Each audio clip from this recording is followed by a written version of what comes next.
Bueno, el tema que nos toca ver ahora es la introducción de concurrencia. Hasta ahora ustedes vieron un poco de lo que era todo lo que son los paradigmas orientados, el paradigma orientado a objetos y con su característica y vieron lo que es algunos ejercicios en Java, un poco de introducción a Java, digamos, que es con lo cual ustedes van a hacer la práctica, ¿no?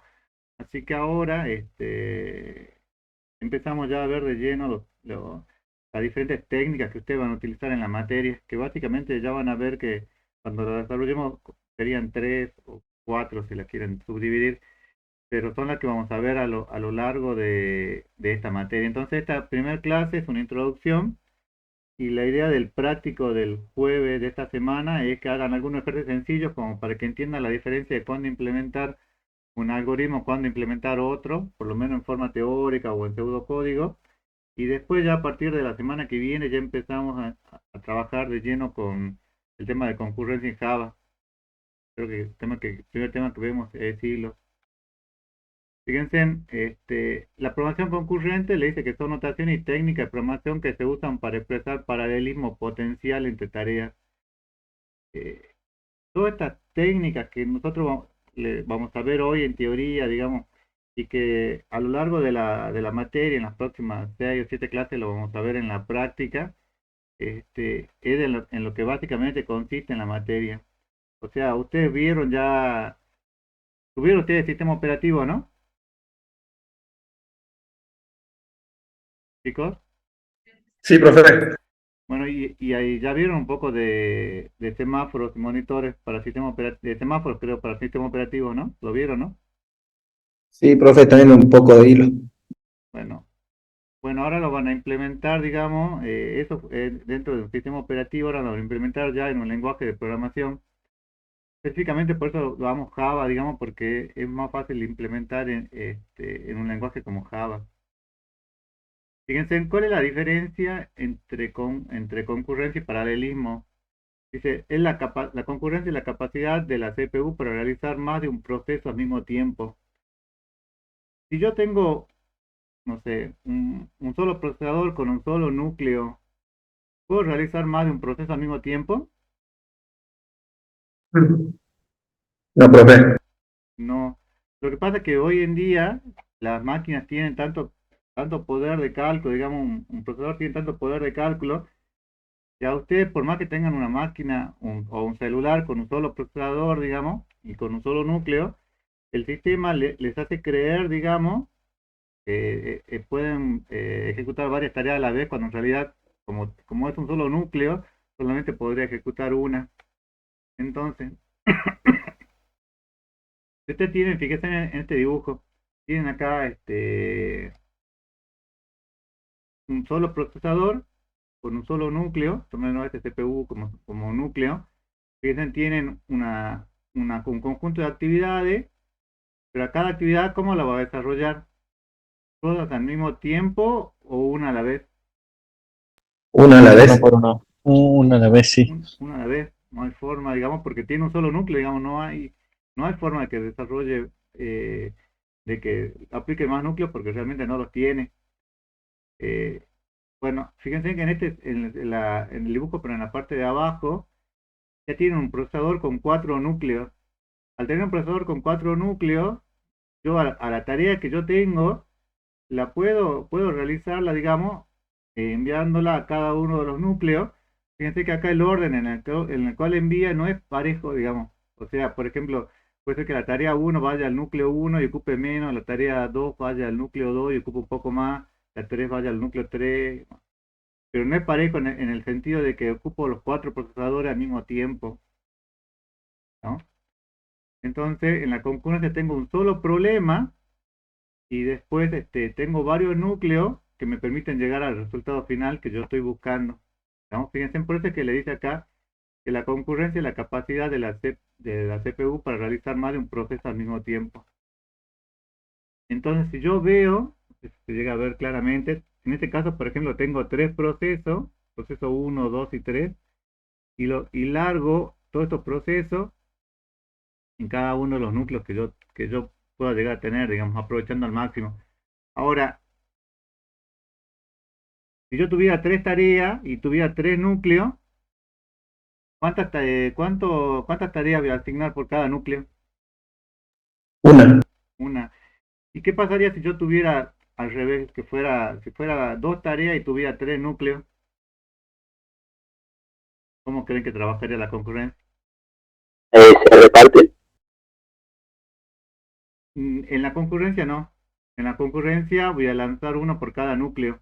Esa es la diferencia que hay con el paralelismo, digamos. Fíjense, ahora vemos la definición de paralelismo. Dice que toma un único problema y con concurrencia llega a la solución más rápida.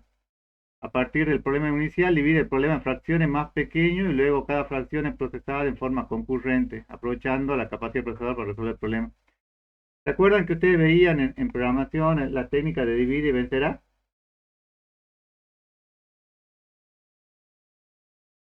Sí.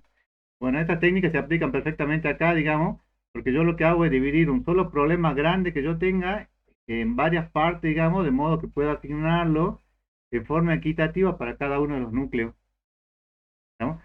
Fíjense que en el paralelismo, si yo tuviera 4 y fueran todos iguales, digamos 4 tareas y fueran todos iguales, le asignaría una para cada núcleo. Ahora, cuando yo hago una descarga, por ejemplo, y tuviera que hacer 4 descargas, asignaría una descarga por cada uno de los núcleos, pero siempre es en forma equitativa, digamos, ¿no? Porque yo hago una subdivisión, supongamos que yo tengo acá esto no fueran 4 descargas, sino que fuera una sola descarga grande. Yo asignaría cada uno de dividiría el problema ese en 4 subproblemas y cada uno de ellos lo utilizaría para hacer una descarga, ¿no? Eh, entonces, si yo les pregunto ahora, ¿cuál es la diferencia que hay entre concurrencia y paralelismo? ¿Qué es lo que ustedes podrían responder? En la concurrencia como que se reparte en el procesador y en el paralelismo cada tarea usa un núcleo. Para No, mí la diferencia es que la concurrencia sería un grupo mayor al paralelismo. El paralelismo es concurrente, pero no toda operación concurrente es paralela. Por ejemplo, en el caso del semáforo, lo que se hace es asignar tiempo de trabajo para cada proceso. No se termina de finalizar uno y continúa otro y así. Y el paralelismo son 2 tareas que se ejecutan al mismo tiempo y al final puede congruir en un solo hilo, en un solo resultado. sí, sí. Fíjense que acá en el paralelismo yo tengo 4, digamos, tareas que yo quiero realizar y a las 4 tareas las asigno a cada uno de los núcleos, digamos, y, y a su vez cada núcleo se encarga de realizar cada tarea, digamos, para llegar al objetivo final. Ahora, ¿qué es lo que pasa? Como les decía hace un momento, cuando yo tengo un solo problema grande, digamos, y tengo 4 núcleos, ¿qué sería lo correcto? Dividir el problema. Dividir el problema para ocupar todos los núcleos, ¿o no? Sí. Ahora, ustedes, por ejemplo, no sé, todos deben tener un celular y en el celular muchos no tienen, ¿cuántos núcleos tienen su celular? ¿Un solo núcleo, 2 núcleos, 3 núcleos, 4 núcleos? Ahora creo que hay hasta 4, pero ¿De cuánto? el mío creo que tiene 2. Bueno, pero a pesar de que tenga 2, o que tenga 4, o que tenga 8, el sistema operativo y la programación aprovecha al máximo, digamos, de dividir un problema y que se ejecuten en todos los núcleos. O en realidad los programas son monoprocesos y casi siempre se ejecuta un solo núcleo. O depende del problema. Depende del sistema operativo. Depende del sistema Porque operativo. Eh, generalmente lo que es concurrente, lo que es el sistema operativo, están todos los núcleos ocupados en la gran mayoría de las partes y como hay muchos procesos, se utiliza lo que sería semáforo en este caso porque hay más procesos que núcleos, generalmente, bueno, y más generalmente, en un bueno, sí, dispositivo móvil. ahora vamos a entrar de lleno con eso, pero por ejemplo, supongamos que yo tengo, no sé, un procesador, me compré un Xeon, no sé, de 32 núcleos y juego al solitario. El solitario es un programa que no es no es muy pesado, digamos. ¿En cuántos núcleos se va a correr este programa? Y puede que en uno. Y seguramente en uno, porque, y por qué no lo podría correr dentro de los 32?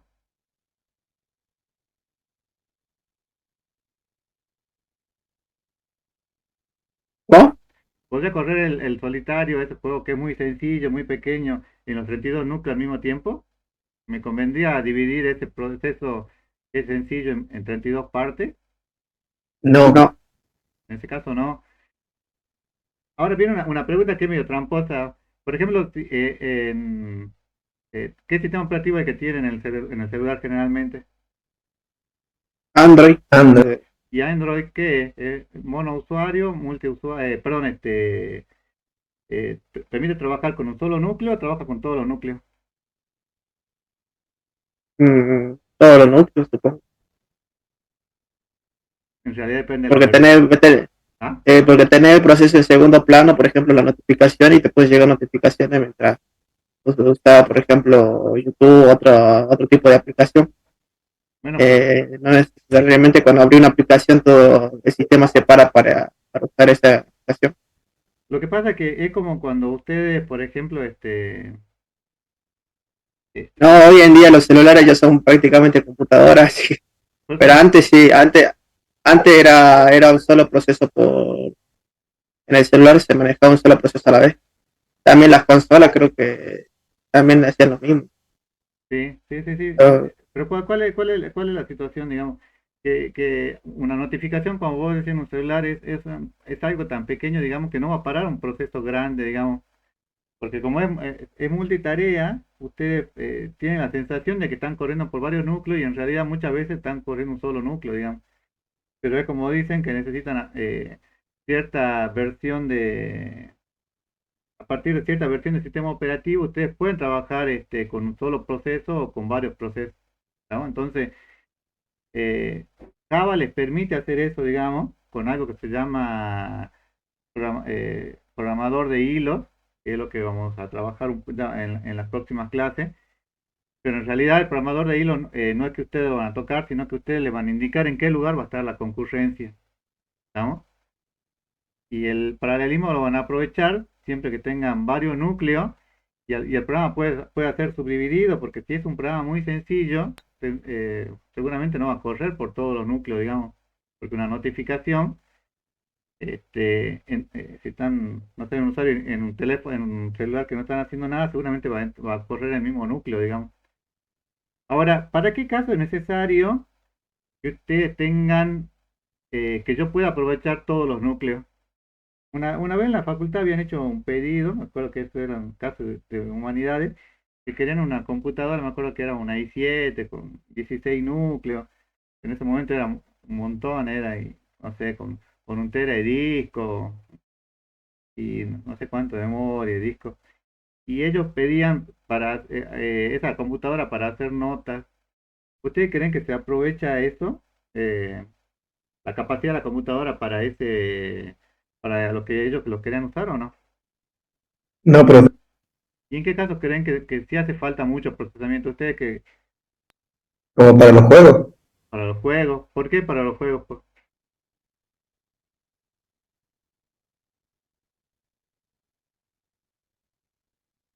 los juegos hoy en día consumen altos recursos y también tanto para calcular las matrices del tema gráfico Sí, y también consume mucha memoria RAM porque tiene mucho asset y muchos componentes que utiliza. sí, sí, sí. También se está usando mucho para inteligencia artificial. Cuando usted quiere entrenar algún modelo, por ejemplo, el aprendizaje es lento. Si yo tengo que enseñar, por ejemplo, nosotros tuvimos un problema de que queríamos enseñar un modelo a que aprenda a que lea las palabras de un libro, las aprenda y después haga un cruzamiento con todas las palabras de otro libro, digamos. Imagínense que en un libro hay millones de palabras hay miles de palabras y por más que yo la tokenice, digamos, el tamaño va a ser gigantesco, digamos, de la comparación de un libro, de las palabras de un libro contra otro. Entonces, el proceso nos llevaba, tenemos que dejar prendido una computadora y para que aprenda el modelo nos llevaba 3 semanas, creo, 4 semanas, digamos. Resultaba mucho más fácil en ese caso contratar un servidor de Amazon que tenga, no sé, los 16 núcleos, 32 núcleos, lo alquilábamos por 1 hora o 2 horas y aprendía todo en 1 hora, digamos, y entonces ya lo podíamos utilizar, digamos. Hay muchos casos donde la concurrencia es necesaria y es importante, ¿no? Por eso es que todas las técnicas que vamos a ver ahora lo que les ayuda es a manejar este tipo de problemas o de situaciones. Hasta acá, digamos, ¿alguna pregunta? ¿O ya vamos de lleno a las técnicas? Profe, Sí. entonces con la concurrencia, el proceso, o sea, las partes de un proceso avanzan, algo así, Siempre por el dibujo que avanza. puso aquí, Con un solo núcleo también avanza, digamos. Lo- pero lo- acá dividida. la trata de dividir y asignarle una por cada núcleo, digamos, sin importar el tamaño de cada una de las tareas y la va a ir ejecutando.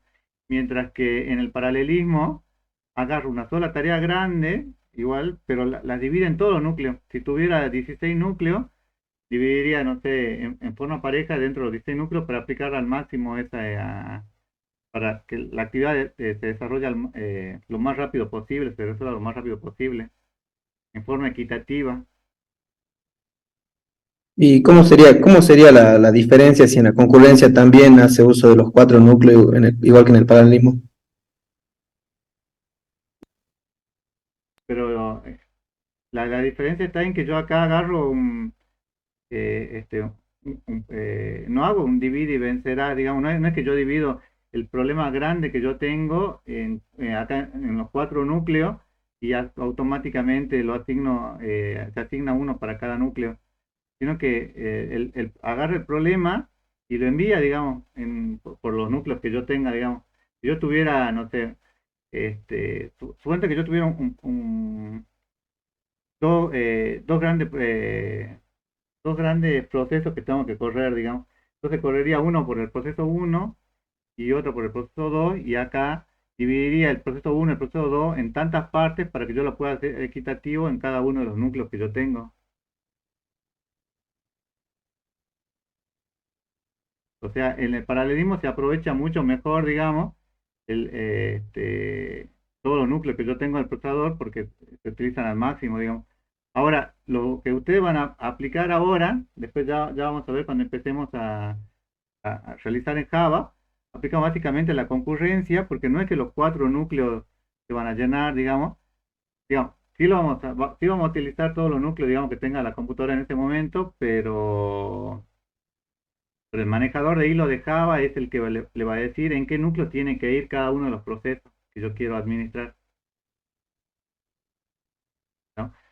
Digamos, es medio sutil la diferencia, digamos, entre concurrencia y paralelismo, pero la idea básicamente es que, fíjense que en el paralelismo divide el problema que yo tengo, el problema grande, en varias soluciones pequeñas para asignársela a cada uno de los núcleos. Mientras que en la concurrencia, el problema o los problemas dependen de la cantidad de núcleos que yo tenga y a dónde yo lo puedo asignar a cada uno de ellos. No sé si se llega a entender. Sí, profe. Igual está buena, digamos, la pregunta y véanlo, digamos, no se queden con lo que yo les doy, digamos, pero está bueno, digamos, que vean que se puede aprovechar al máximo, porque ustedes por ahí, no sé cuántos ustedes tienen compañeros que tienen, no sé, un super celular, que tienen todo, no sé, que tienen 4 núcleos, 8 núcleos, y lo utilizan para WhatsApp nada más. Entonces no llegan a aprovechar al máximo todos los requerimientos toda la disponibilidad, digamos, que el celular les da. Y en el tema de la programación pasa lo mismo, digamos, ustedes pueden tener una aplicación que sea muy eficiente, pero si no aplica paralelismo, digamos, no aplica concurrencia, va a correr por un solo núcleo y el resultado, así lo hagan en un procesador con solo núcleo o en un procesador con 8 núcleos, va a ser exactamente lo mismo. Entonces, lo que vamos a ver ahora son las técnicas que ustedes pueden llegar a aplicar, como les dije, en principio en teoría, en pseudocódigo, la clase de hoy, pero ya a partir de la semana que viene, creo que ya comenzamos con el tema de semáforos en Java y ya empezamos de lleno con cada uno de las técnicas que vamos a ver. Bueno, hasta, Profesor, ¿sí? entonces el concepto de concurrencia y paralelismo debe ser aplicado explícitamente cuando escribimos un código para que sea uso de esos conceptos. Si no, no se aplicaría. No, si no, no lo aplicas. Porque si no, es como que voy a escribir si voy a escribir un programa, no sé, en Pascal, Pascal no es concurrente. O bueno, hay una versión que es Pascal concurrente, pero en la versión común de Pascal vos lo escribís, digamos, y sale por un solo núcleo. Y yo en Java, si no defino nada y no trabajo nada, también lo voy a lanzar por un solo núcleo. Tengo que definir, digamos, que voy a empezar a trabajar con concurrencia. Eh, bueno, ya vamos a ver en la clase que viene el manejador de hilo de Java, digamos, y de qué forma ya van a ver que ustedes no pueden hacer uso no pueden decirle, este proceso lo quiero largar por el núcleo uno, por el núcleo 2, digamos. El manejador de hilo de Java es el que va a definir eso, digamos. Pero sí ustedes tienen que implementar las técnicas que deberíamos ver ahora, digamos.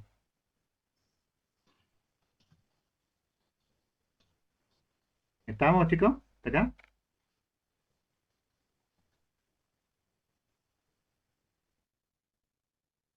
Si no hay más preguntas, seguimos.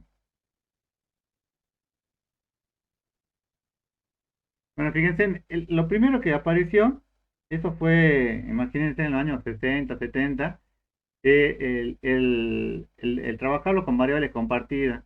El trabajarlo con variables compartidas era el método más sencillo de comunicación y queríamos crear una variable, o dos variables, o tres, que nos permitan manejar esta concurrencia, digamos. El problema típico, y que ustedes lo encontrarían en la mayoría de los libros de concurrencia, es el problema de los jardines. El problema de los jardines, que creo que después van a implementar uno parecido, pero en Java ya con otras técnicas, consiste en controlar el número de visitantes que entran al jardín. Entonces tenemos la entrada y la salida de los jardines que se realizan por dos puntos.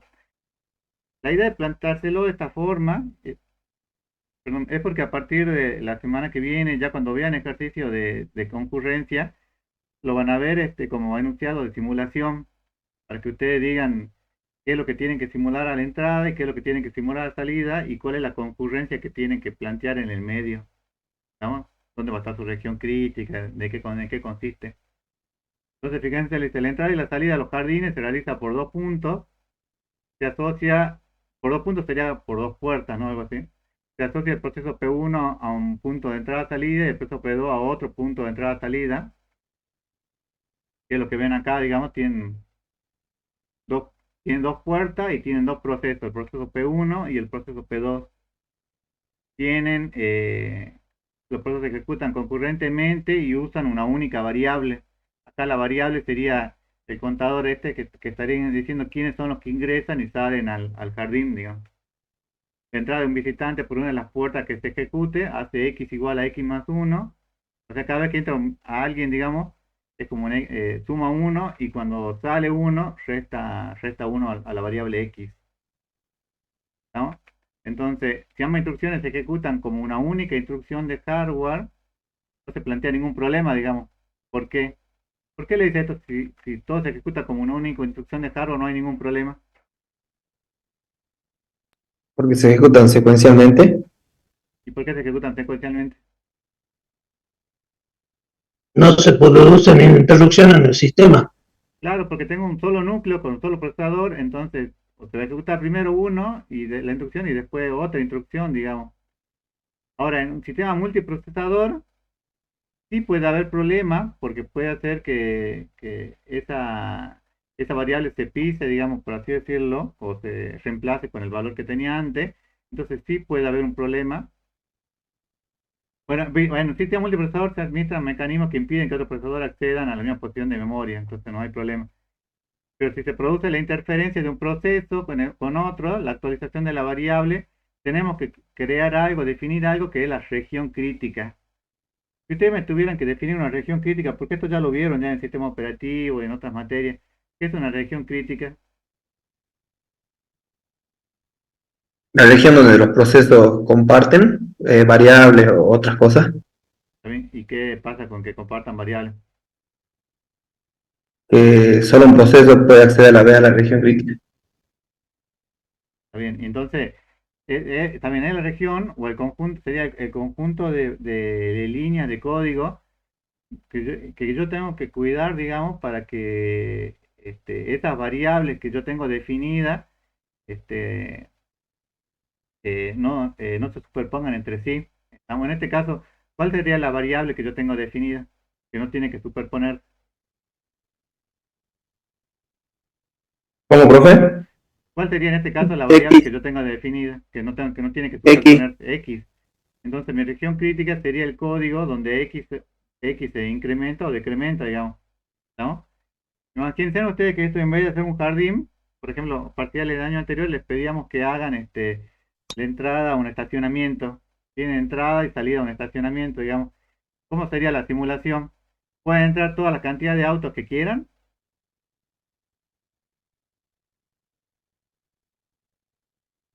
No, profe. ¿Cuál sería el límite? Y la cantidad de espacios que haya. La cantidad de espacio que haya. ¿Y pueden salir todos los autos que quiera o hay también un límite?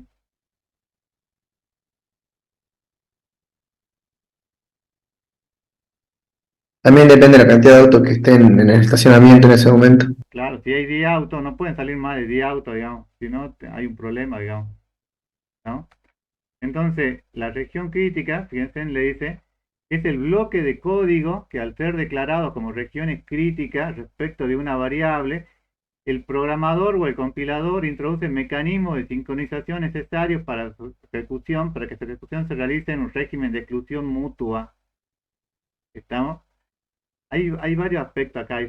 Fíjense que al ser declarado como regiones críticas respecto de una variable, acá vamos a ver después cuando veamos principalmente en los casos de monitores que pueden no ser una variable, sino una o más variables, digamos. Los mecanismos de sincronización pueden ser varios mecanismos de sincronización, digamos. En Java, digamos, para monitores, por ejemplo, tenemos el synchronizer, pero pueden tener varios, digamos, los semáforos, Rune, herencia con TREA, Runable, TREA Full Executor, son las diferentes técnicas que van a ver, digamos. Se realiza en un régimen de exclusión mutua, digamos. ¿Qué significa la exclusión mutua?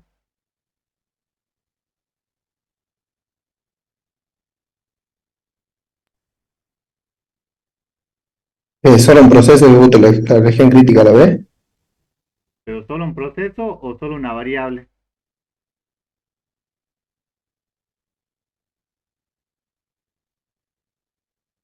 se refiere a que una sola variable sea modificada solamente por un proceso a la vez. O sea que dos procesos no pueden modificar la variable al mismo tiempo.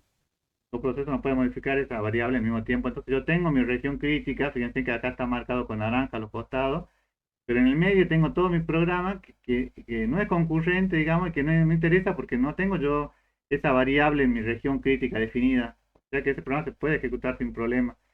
Lo que tengo que garantizar es la actualización segura a una variable compartida.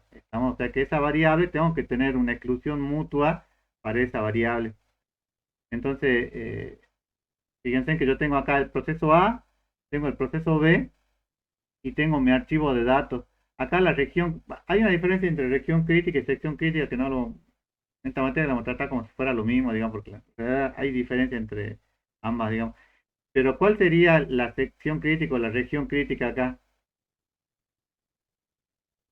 En el dibujo este que están viendo aquí abajo.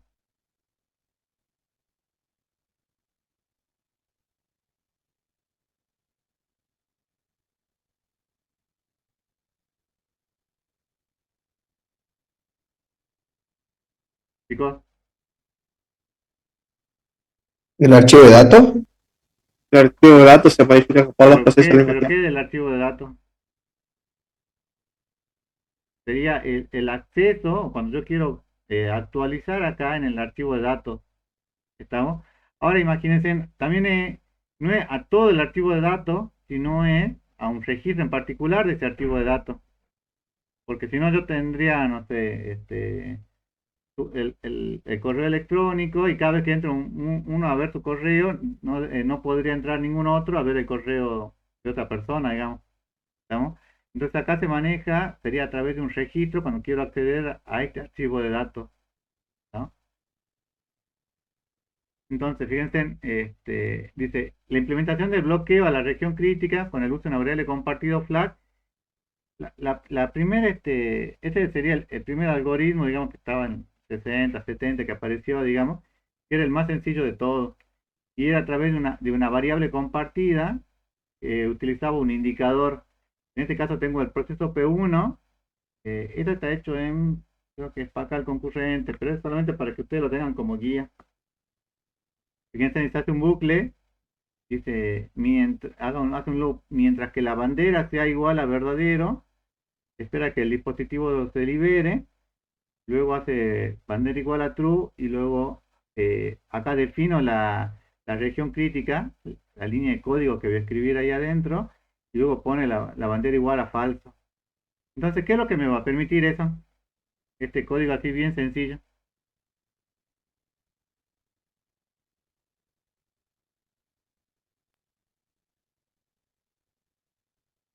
¿Es solo un proceso usa el recurso?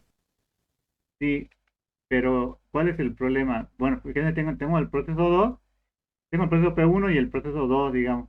El proceso 2 también hace algo parecido, digamos, fíjense, porque hace, mientras la bandera es igual a verdadero, también la pone en verdadero, sé que acá hace bloqueo, defino mi región crítica y acá, acá lanzo eh, y de acá termina la región crítica y pongo la bandera en falso. Luego hago, bueno, y en el programa pongo la bandera en falso y hago un cobegin o coen. El cobegin y coen en Pascal concurrente lo que nos dice es que todo lo que esté adentro se ejecuta concurrentemente. Que se ejecute concurrentemente significa que cualquiera podría llegar a ejecutarse primero el proceso P1 o P2, digamos. En Java creo que también tiene un nombre, eso que es compilación, no me sale el nombre, pero también existe, ya lo vamos a ver en la materia, que en Java también se puede implementar que eso se ejecute en forma concurrente, ¿no? El problema es que el primer algoritmo es bloqueante y el segundo no. El primer algoritmo espera que la bandera pase, cambie de estado para continuar con el siguiente código.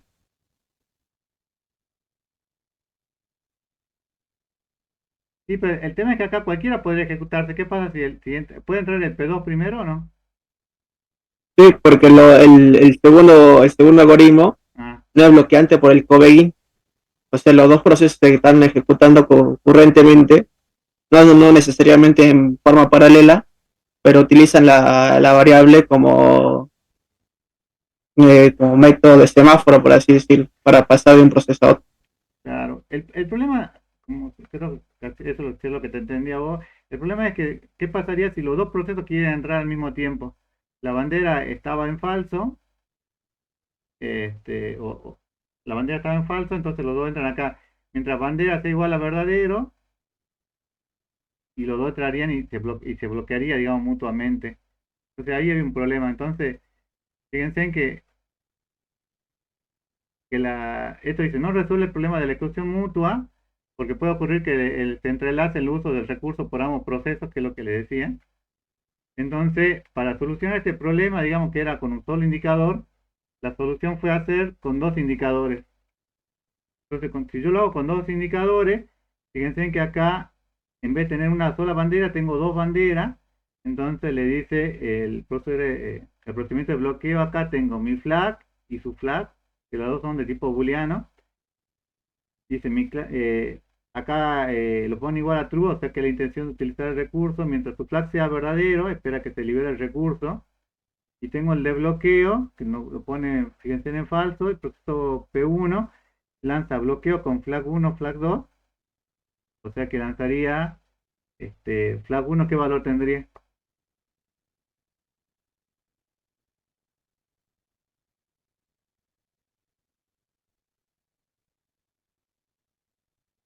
Fíjense acá, tengo proceso P1, bueno, acá lanza flag 1, bloqueo con flag 1 y flag 2, y proceso 2 lo lanza con flag 2 y flag 1, ¿no? Ahora, fíjense, cuando los dos inician, también lo inician en falso, y esto ya es la solución o no es la solución. Si en vez de tener un solo indicador, una sola bandera, tengo dos banderas. ¿Podría ver el algoritmo anterior? ¿Sí?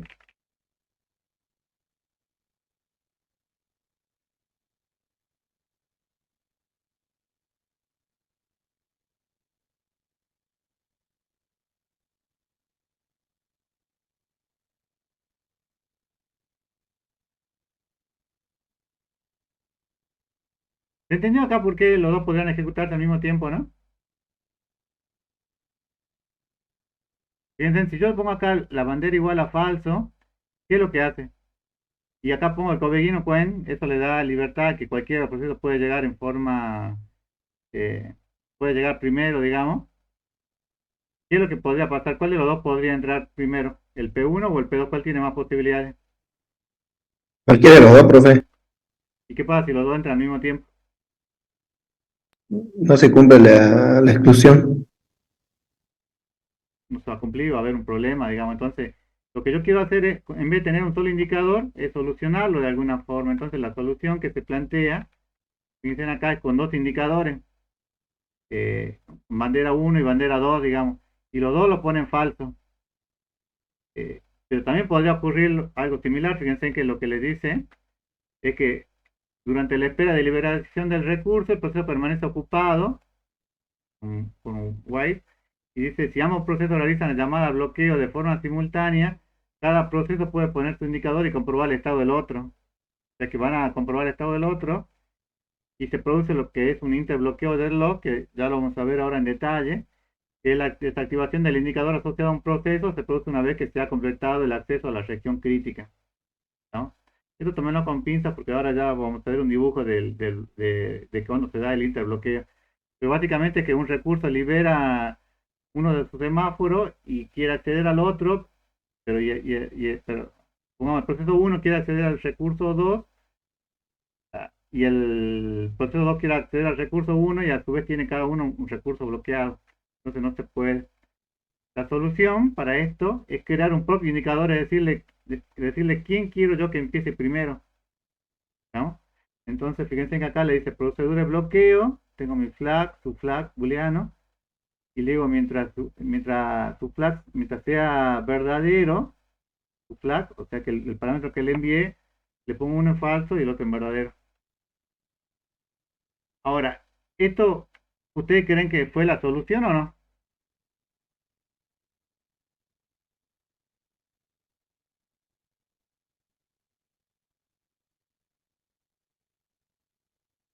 ¿Creen que llegó a ser la solución o no? Porque si no, todo hasta ahora voy a...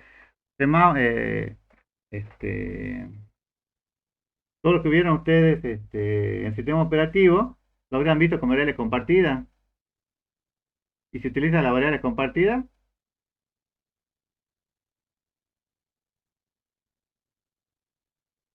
No, profe. ¿no?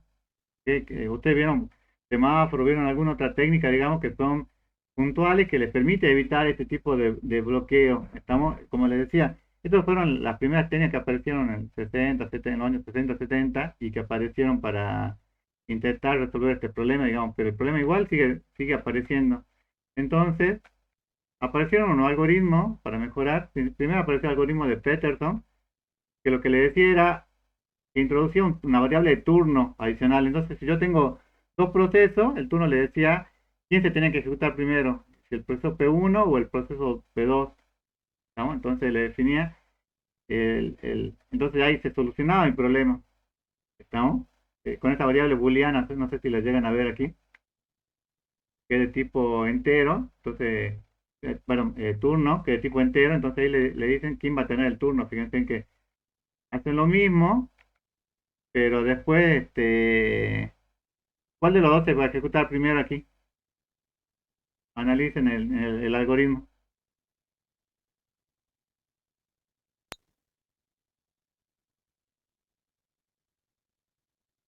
Fíjense, tengo flag 1, flag 2 lo pongo en falso y le paso el parámetro. Fíjense, el proceso 1 va con el parámetro 2 y el proceso 2 va con el parámetro 1.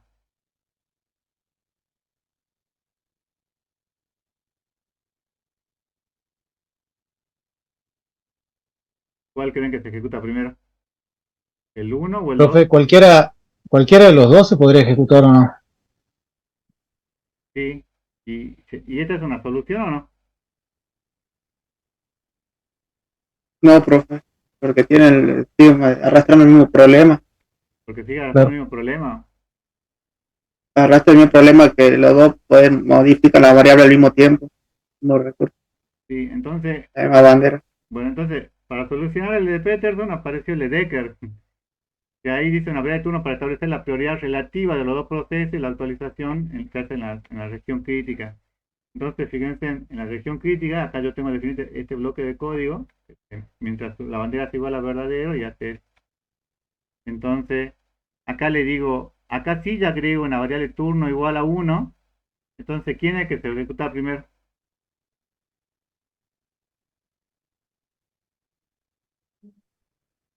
El que tenga el valor de turno igual a 1 es el que se va a ejecutar primero.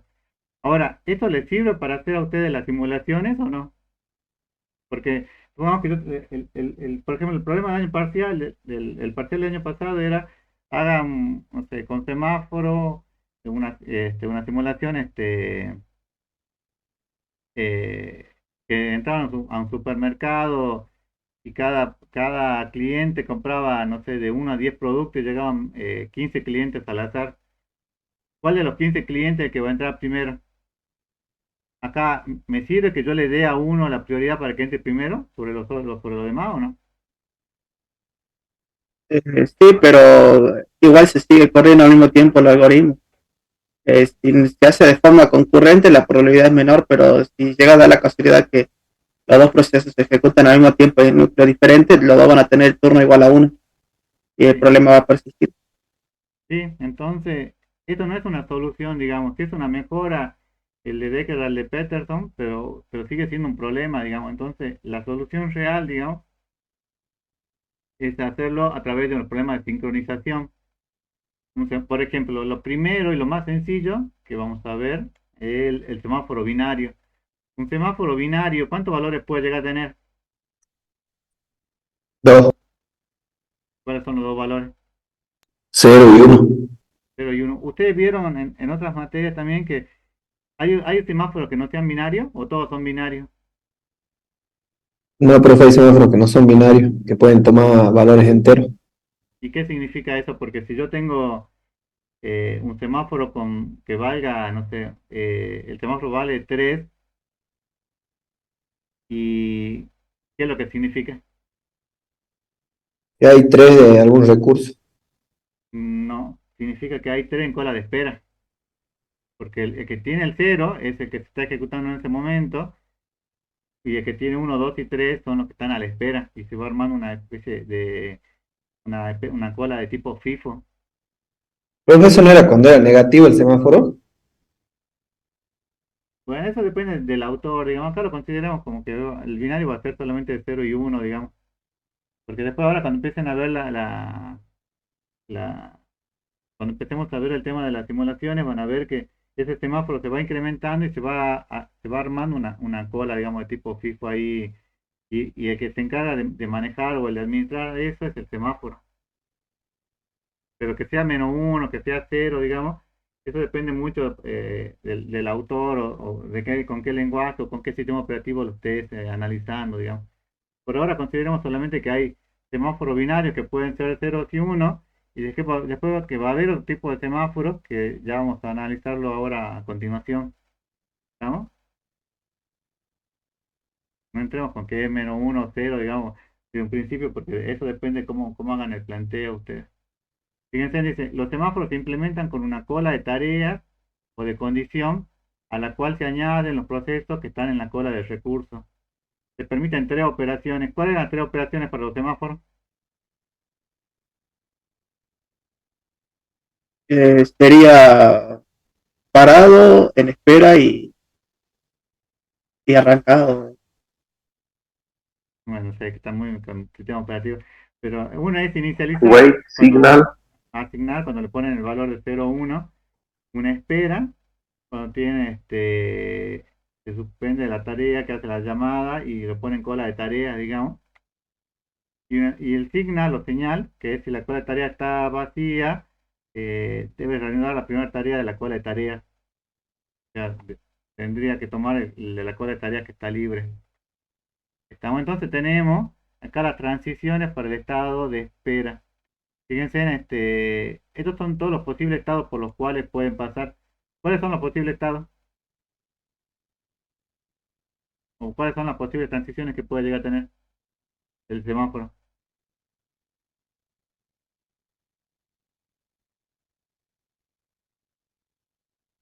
Espera, listo y ejecución. Sí. ¿Y eso qué significa? Espera, ¿qué significa? Está pausada la tarea. Está ahí a la espera, la tarea está en la cola de tarea lista para ser ejecutada, digamos. Ejecución, Que ya está en algún núcleo del procesador. que ya se está ejecutando, se está realizando en este momento, listo. Está en espera para ejecutarse, pero no, o sea, listo para ejecutarse, como ya puede ejecutarse ese proceso, compitiendo con otros procesos.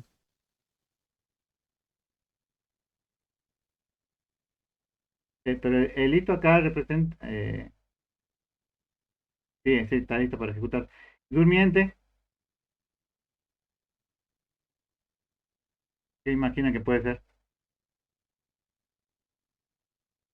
Le vamos al suspendido.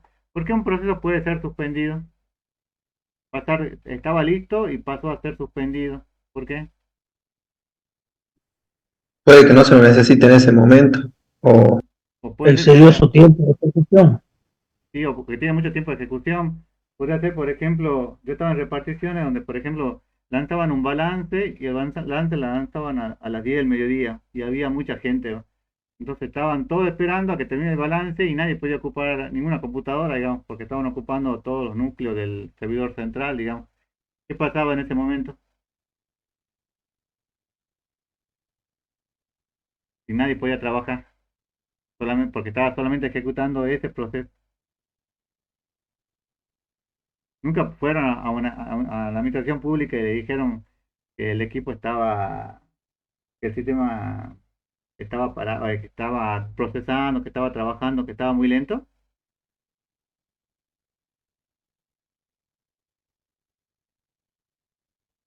¿Se entiende o no cuál es el problema? Si yo tengo un proceso que me ocupa todo los núcleos del procesador y él adquiere todos los núcleos que yo tengo, todos los núcleos de mi servidor, digamos, ¿qué hacen todos los demás procesos en este momento? ¿Se ejecutan o están a la espera? Espera. Están a la espera. Entonces, ¿qué es lo que podría yo hacer, digamos? Podría suspenderlo. ¿Para qué lo suspendo?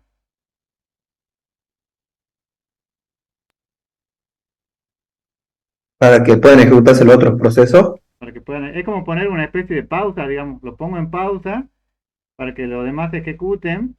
Y cuando ya se libere, digamos, lo paso de vuelta a listo para que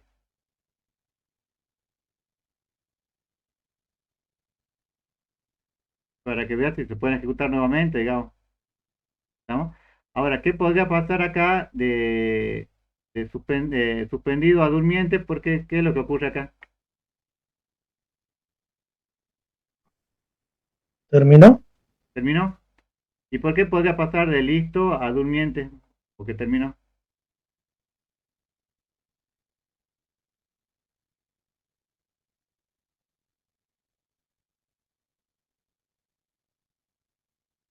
Puede ser porque lo hayan cancelado. Puede ser, digamos, sí, puede ser que acá listo, por ejemplo, supongamos que ya yo tenía un proceso, no sé, que tenían que mandar a imprimir una hoja y esa hoja no me tardó 5 horas y no la pude imprimir nunca, digamos. Yo fui, la imprimí en otro lado y ya terminó, digamos. Ahora, no vamos a entrar mucho en detalle con esto, estado de espera, porque hay una clase que es totalmente destinada a semáforos con Java, digamos. Cuando veamos esto, ahí vamos a analizar los diferentes estados en los que pueden pasar y vamos a ver los métodos que puede llegar a tener un semáforo, ¿no? Ahora, la idea es acá hacer solamente la idea es que acá yo le muestro solamente en teoría, digamos, los que pueden llegar a realizar, digamos. Estábamos hasta acá, ¿no?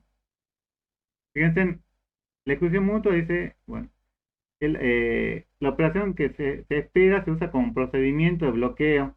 ¿Qué significa? O sea, la espera o el while que veíamos acá, pues deben haber visto así como while, como espera, se usa como procedimiento de bloqueo. A ver, déjame un minuto.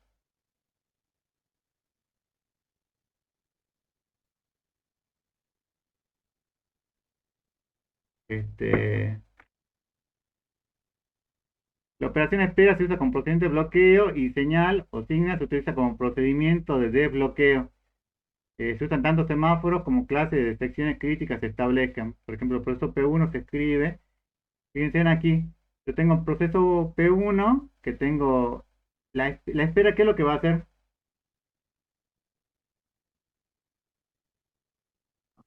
Manda a la cola. Lo manda a la cola. Pero si yo tengo un solo recurso, ¿lo voy a ejecutar o no en este caso?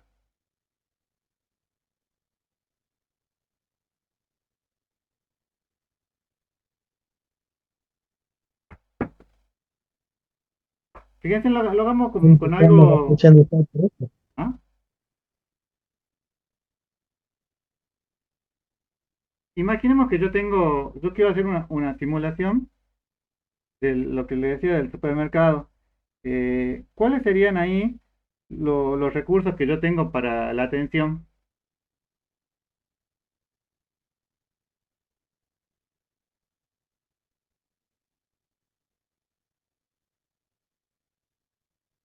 En una simulación de un supermercado, ¿cuáles serían los recursos que yo tengo para la atención, cuáles serían los recursos que tengo que cuidar?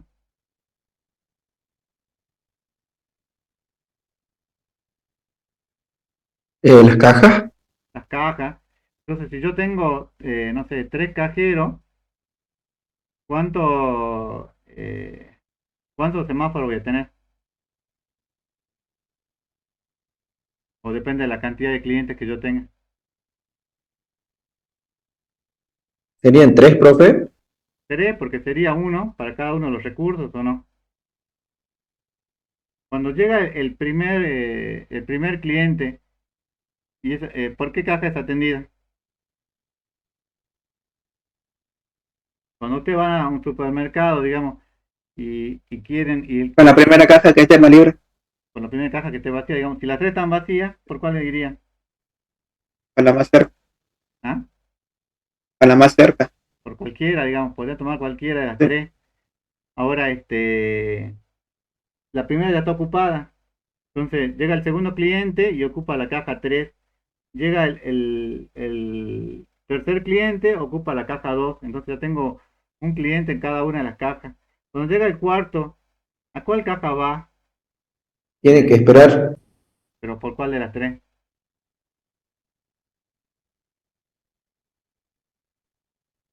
Por la que se libere primero. Por la que se libere primero. Entonces, acá, yo hago el proceso P1. Si no hay nadie que esté ocupando ninguna caja, digamos, hago un bloqueo. ¿Hago un bloqueo o no? Llega un cliente y entra a esta región crítica. Significa que ese cliente está siendo atendido, digamos. ¿Qué pasa si llega otro cliente? No puede entrar. ¿Y a dónde va a parar?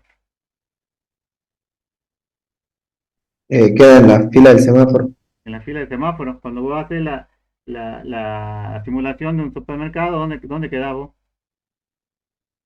En la cola, En la cola, digamos. Se va armando una cola. Y si llega otro cliente, ¿dónde queda? ¿Adelante del 1, del 2? Perdón. ¿O atrás del 1 o del 2? en el último. Al final, porque es una cola tipo FIFO. Eso es lo que está haciendo, lo que hace el semáforo. Entonces el semáforo tiene adentro una cola donde guardan los pedidos ¿Sí? y mientras vas, Por lo menos en Java es así. Fíjense ahora cuando ya veamos, yo no sé si creo que dentro de 2 clases ya vemos de lleno semáforos en Java, digamos, van a ver que se van encolando. Entonces, espera y señal no se usan en el mismo proceso. Esto ¿por qué? ¿Se podría hacer esto? ¿La espera y señal en el mismo proceso?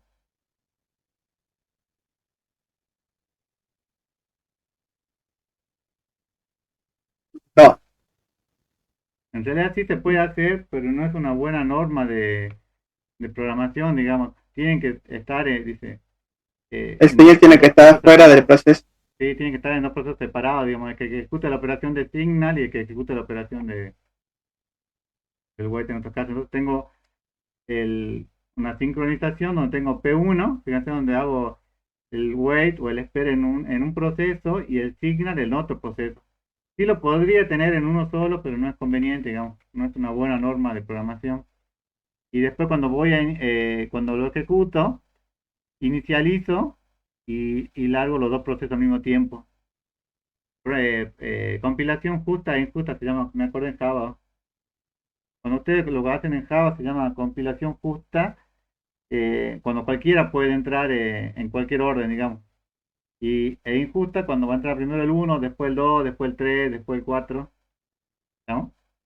Es similar, digamos, a lo que tiene acá con Codegin y Cohen. Igual ya lo vamos a ver en la próxima clase. Pero entonces, ¿el espera y el signal puede estar en el mismo proceso? Pueden, pero no debería. Puede, pero no debe, digamos. Y cuando ustedes lo programen ahora, lo van a tener que programar siempre en lugares separados, ¿no? Así que bueno. Dice, hay dos procesos P1, P2 produce, P1 produce datos que consume P2 y P1 almacena en algún sitio hasta que P2 esté listo para usarlo. Bueno, este es el productor, la teoría del productor consumidor. Tengo a alguien que produce y tengo a alguien que consume, ¿no? Entonces, un P1 produce datos que consume P2 y P1 almacena datos en algún sitio que P2, hasta que P2 esté listo para usarlo. Y luego le dice, se arma un buffer, que sería como una especie de memoria o zona en común, digamos, que tienen, para almacenar y tomar datos. Y tengo las funciones poner X y tomar X. Que obviamente poner X, ¿qué es lo que va a hacer?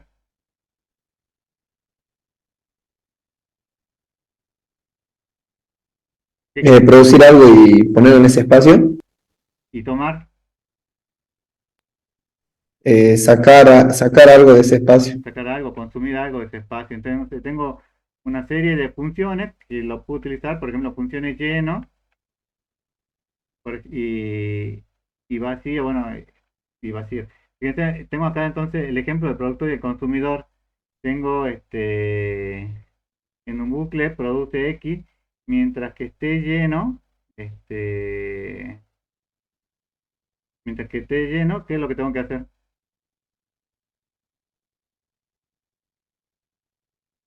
Espera, ¿Por qué espera? porque si está lleno ya no puede poner más elementos. Sí, imagínense que yo tengo el ejemplo que yo le decía del estacionamiento y la capacidad del estacionamiento es para 100 autos. Entonces, el producto sería el que me va generando la entrada, la generación de autos, digamos, se llega a las 12 del mediodía y ya no entran más de 100 autos. Entonces dice, mientras que lleno sea igual a 100, o mientras que lleno sea 100, o sea, porque ya llegó a ese valor, ¿puedo yo seguir produciendo o no? No, No, porque no tengo espacio, digamos. Entonces, eso es lo que hace el productor. ¿No? Y si no hay, y si la variable, no sé, no tengo 98 autos, digamos, y mi espacio es de 100, ¿puedo producir uno más o no? sí, Sí, hasta que llega a ese valor de 100, digamos. O sea, mientras que esté lleno, entra en un bloqueo, digamos. Y si no está lleno, sigo generando, ¿no? Y el consumidor es al revés, dice, mientras que vacío, mientras que si está vacío, eh, ¿puedo yo tomar algún elemento si está vacío o no? no, profe. No, porque o sea, no puedo yo sacar un auto de ese estacionamiento si el auto tiene cero, digamos, capacidad, ¿no? Entonces, cuando no está, si sale de vacío, o sea que hay algún elemento, tomo ese elemento y consume. Entonces, en el Codegin y Cohen, en la compilación justa, que es la que ustedes verían en Java, lanzarían el productor y consumidor a competir entre sí, digamos, uno que ingrese elementos y otro que saque los elementos.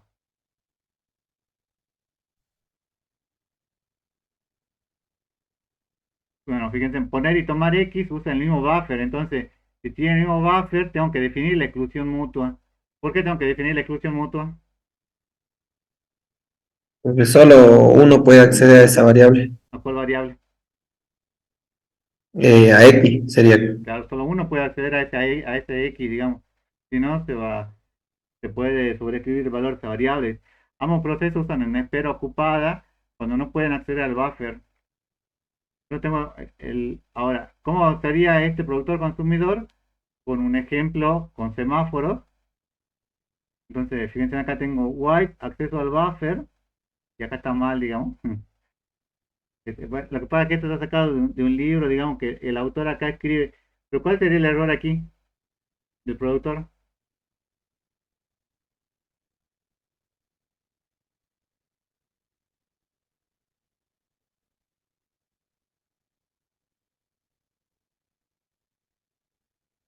¿Hay algún error o está bien ahí?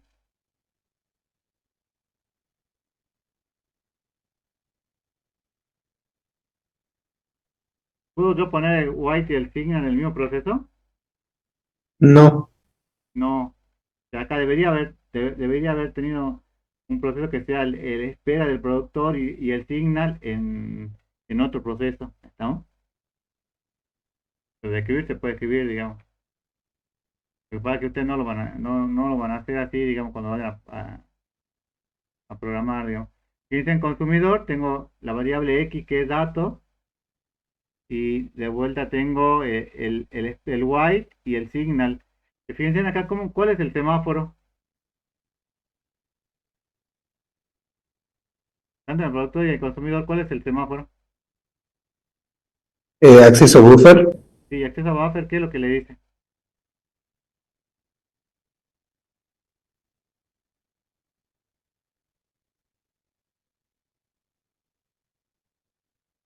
Porque acá, fíjense, dice inicializa, acceso buffer, lo pone en 1. ¿Qué significa que yo lo ponga en 1? ¿Que está disponible o que no está disponible?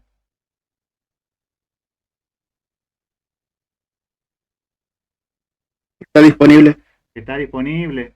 Después, fíjense que tengo no lleno y no vacío. No lleno, le ponen 1 y no vacío, lo ponen 0, digamos.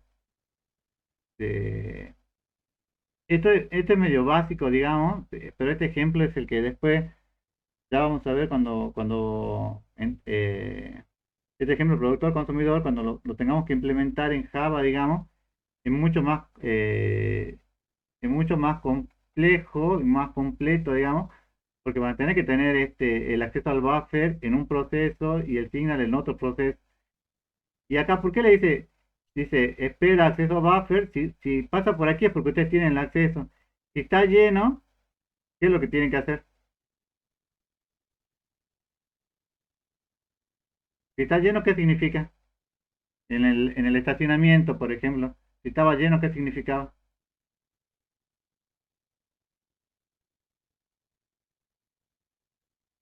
Espera, ¿Pero por qué espera? porque está lleno.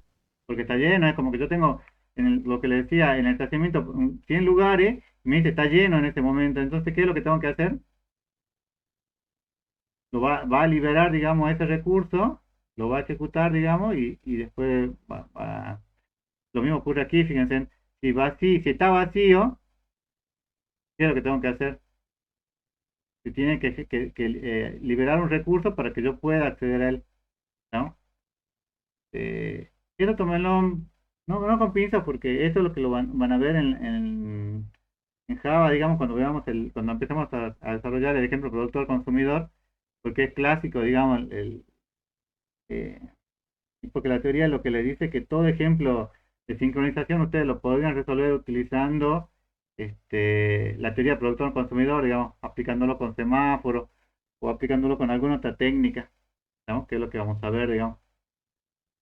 Pero, pero va a ser mucho más completo, digamos, acá por ahí a veces marean un poco los nombres, digamos, y porque está hecho con Pascal, digamos, pero es más que nada para que a ustedes les sirva como guía.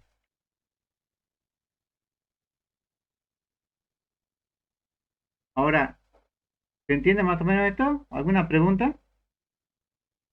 ¿Acá?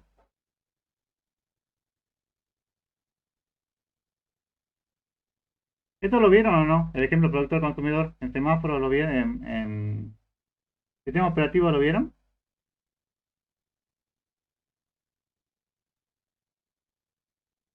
Sí, profe. Bueno, este es el ejemplo clásico, digamos, y esto por ahí está hecho en Pascal, digamos, que por ahí no sé si le sirve como una guía, digamos, pero no es lo que ustedes van a implementar en la materia, digamos. Sí les sirve para una guía para lo que ustedes tienen que darse cuenta acá, que cuáles son los procesos que ustedes tienen.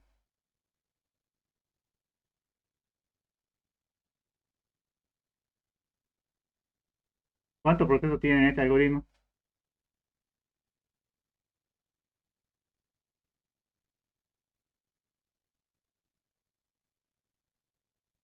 Tiene dos, el productor y el consumidor. Tienen dos, el productor y el consumidor, digamos. Y después, ¿qué, es lo, qué más tienen, digamos? El acceso a buffer. ¿Para qué me sirve el acceso a buffer? ¿Qué es lo que me está marcando ahí?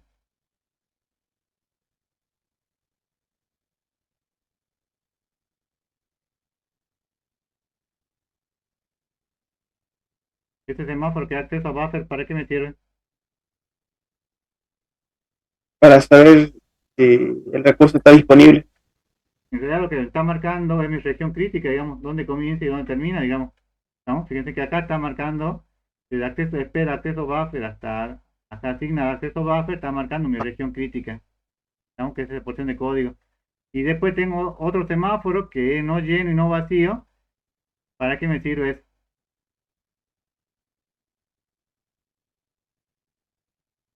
Para saber cuándo está vacío o no, digamos, cuándo está lleno o no, ¿no? Esta misma teoría es la que ustedes van a utilizar, ya vamos a ver un ejemplo aplicándolo en Java, digamos, que por ahí es más, me parece que es más fácil de ver, digamos. Bueno, ¿alguna pregunta hasta acá o seguimos? Un diagrama sería más ilustrativo. Bueno, eso se los dejo. Igual de todos modos, fíjense, es el mismo ejemplo que ya habíamos visto, pero el productor, ¿qué es lo que hace? Como su nombre le indica, ¿qué hace el productor?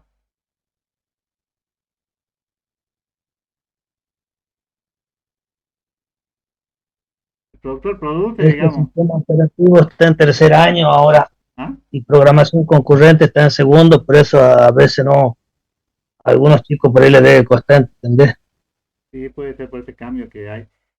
Bueno, pero fíjense, el productor produce, digamos, recursos. Yo lo que quiero que ustedes vean, digamos, por ejemplo, en el ejemplo del supermercado, ¿quién sería el productor y quién sería el consumidor?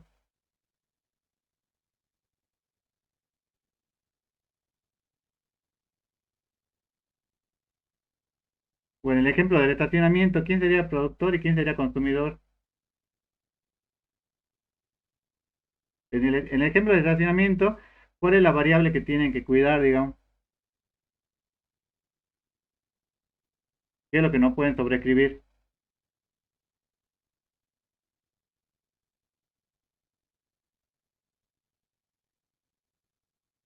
¿Cuál sería la variable que no pueden sobreescribir?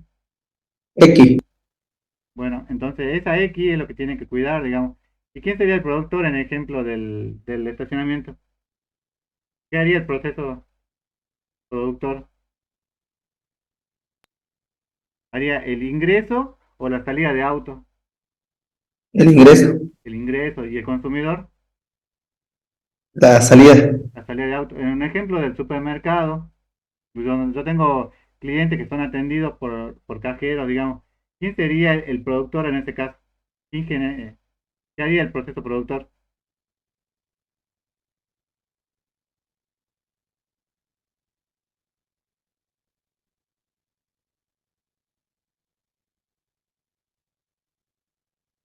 Está relacionado con la caja, ¿no? ¿Se acuerdan que habíamos dicho recién que el recurso era la caja o los cajeros, digamos? Entonces, qué haría el proceso productor? ¿El ingreso o la salida a la caja de los El, clientes? el ingreso. El ingreso. ¿Y el consumidor?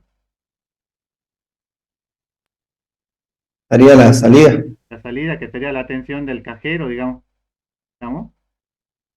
Bueno, esto más que nada ya lo vamos a ver ahora, bueno, no esta semana, pero ya en la próxima clase lo vamos a ir viendo con simulaciones, digamos. Pero es importante que tengan en cuenta, porque lo que le dice la teoría es que este ejemplo de productor-consumidor se puede aplicar a cualquier problema de sincronización. Entonces, todo problema de sincronización tiene que definir quién es su productor y quién es su consumidor. Por ejemplo, hagamos un ejemplo más. ¿Alguno fue a un partido de fútbol o no? ¿Cuál sería ahí cuando yo voy a hacer yo quiero entrar a una cancha de fútbol, o cuando yo quiero salir, digamos, ¿quién sería el productor ahí? Para ingresar a ver un partido, ¿qué es lo que ustedes tienen que hacer? Sacar la entrada, Y ahí, al sacar la entrada, ¿quién sería el productor? la boletería, la cola de la boletería. Pero la boletería sería el que sería el consumidor, digamos, el que saca a los clientes de la cola de la boletería. Y pero el productor, ¿quién sería en este caso?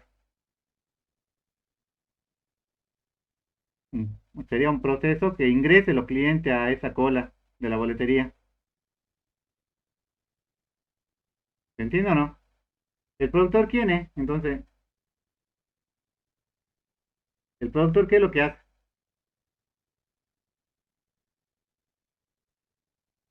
Ingresa cliente a la fila, Sí, o ingresa, en ingresa a la realidad, cola. ingresa los recursos para que hagan ustedes cada uno los análisis.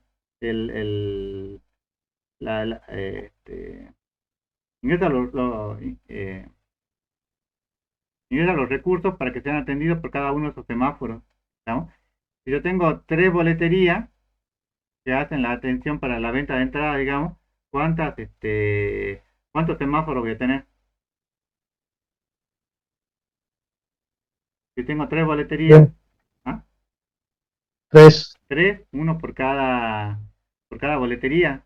Entonces, acá vimos todo con un solo ejemplo.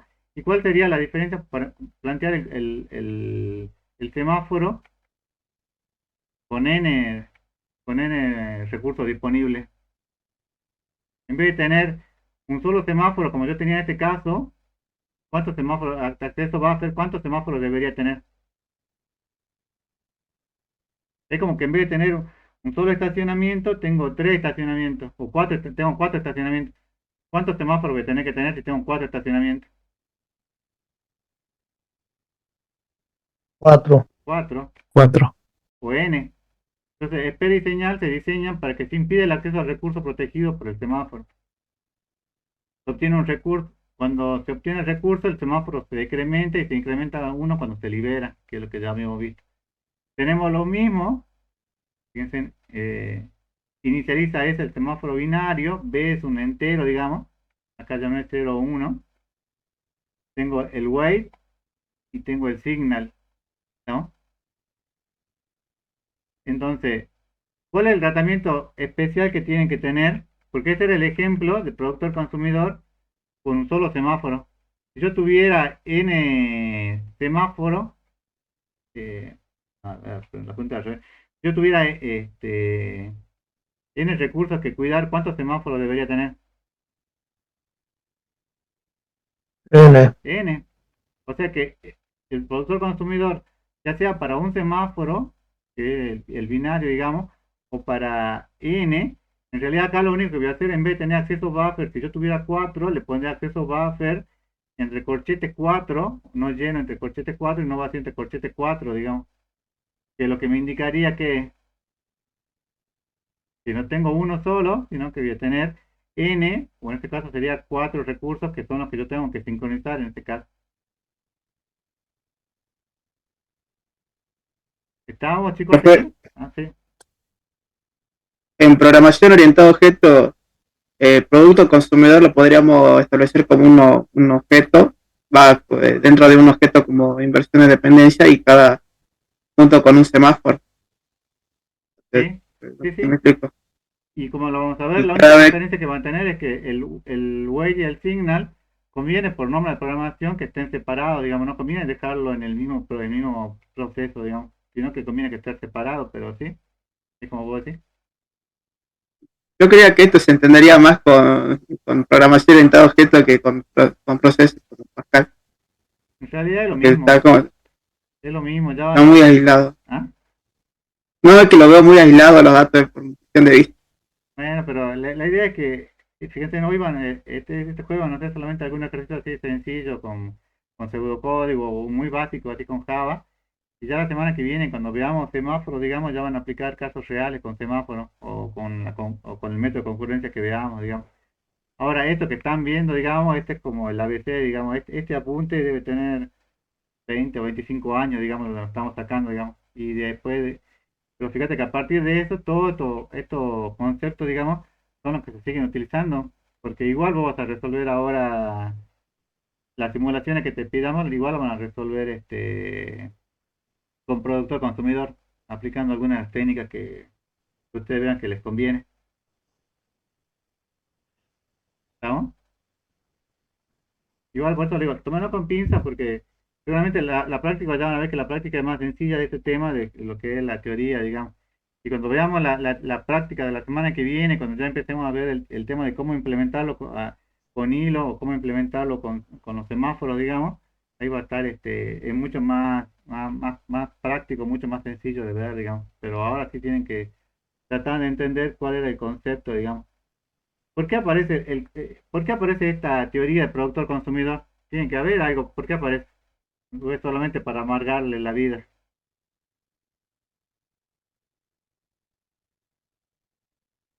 Y para solucionar el tema de las variables que se acceden concurrentemente. Claro, porque la variable compartida que veíamos recién fue una primera solución, pero no una solución real, digamos. En cambio, esto sí le da una solución real. Y lo que le está marcando acá es que el acceso a cada recurso está determinado por dos procesos, digamos, que sería la del productor y el consumidor, digamos. En el productor, ¿qué es lo que yo defino? ¿O qué es lo que intento cuidar, digamos? ¿El buffer? El buffer o el acceso a ese recurso, digamos, que yo quiero cuidar, digamos. En la simulación sería, si es un estacionamiento, sería el acceso al supermercado, y si fuera un cajero, sería cada una de las cajas que yo tengo, digamos, ¿no? Y el productor es el proceso eh, que saca los elementos de esa cola que yo armé, digamos, de ese buffer que yo tengo, ¿estamos? Que sería que libera los recursos libera el proceso que libera los recursos, digamos, o sea, libera los procesos del recurso cajero que yo tengo. Entonces tengo dos, un productor que es el que genera y un consumidor que es el que saca. Y todas las simulaciones, si ustedes ven, las podrían llegar a plantear de forma productor-consumidor, digamos, por más que sean productor-consumidor y después otro productor-consumidor. Ya vamos a ver cuando veamos la práctica de esto lo van a entender un poco más esta parte. Pero hasta aquí, ¿alguna pregunta? ¿De qué libro sacó recurso de esto? Al final de la teoría, de la punta están, de dónde está el archivo original. Profesor, Sí, cuando usted mencionó hace un momento que acceso buffer, podríamos tener un 4 semáforos y le dijo que debería ser igual a 4, ¿usted está indicando que acceso buffer debería ser un vector de 4 elementos? sí. Ah, O sea, esto es con un solo recurso, pero si yo tuviera n elementos, lo que tendría que hacer es colocar acá acceso buffer n, digamos, entre corchetes, que sería un vector de n elementos. ¿Se entiende, Gabriel? Todo debería ser n, digamos. No lleno y no vacío debería ser uno por cada uno de los recursos que yo tengo. mm, ¿Qué sería no vacío, profe? ¿Un valor? Sería el contrario, digamos, ¿qué es lo que entendemos por lleno?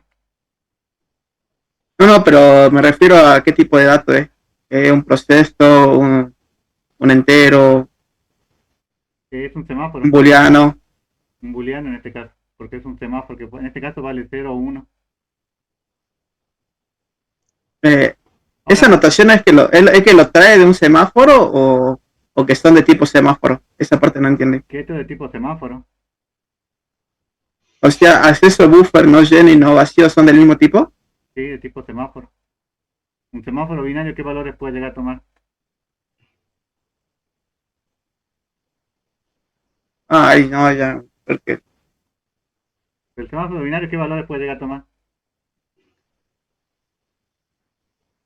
0 y 1, pero no, ¿cómo se llama? En los valores que había mostrado las tres. ¿Ah? ¿Qué tres? No. ¿Podría poner la primera diapositiva? No la primera, sino la ¿Qué están? de los valores. Sí, sí. La que está, donde muestre los. Esa no es la anterior. ¿Qué está? No, a ver, no, creo que tengo. A ver, a ver. Inicializado, espera y señal era. ¿Cuál? Los semáforos. No, inicializado, espera y señal. No son los semáforos, ¿qué son?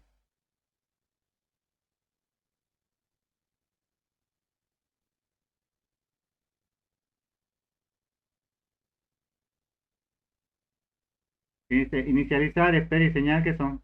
No son semáforos.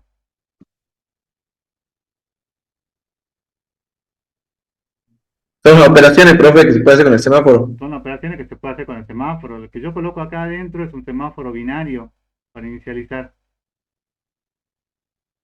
Pero estas son operaciones, ¿no?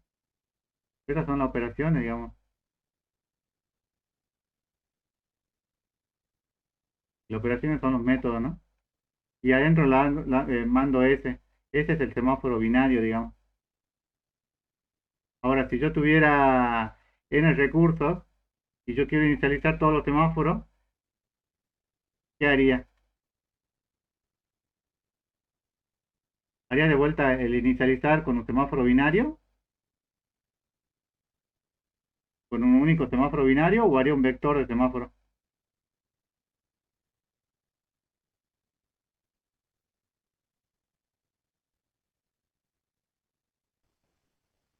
¿Cómo, profe? Si yo tuviera acá, en vez de tener un solo recurso y puedo tener un solo semáforo binario, si yo tuviera n recursos, ¿qué es lo que tendría que hacer? ¿Tendría también Tener que usar el método N, inicializar, espera y señal?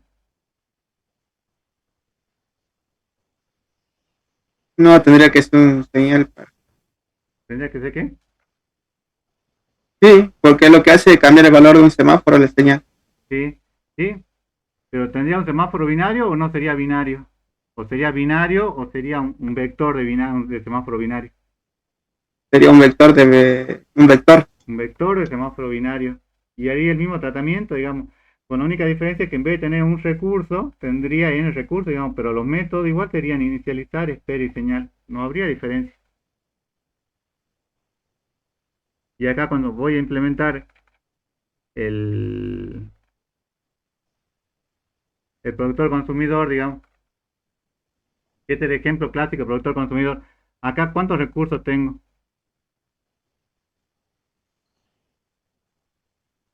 ¿Tengo uno o tengo n? Tiene tres, tiene tres semáforos. Tres semáforos, pero yo me refiero a recursos. ¿Cuántos recursos tengo?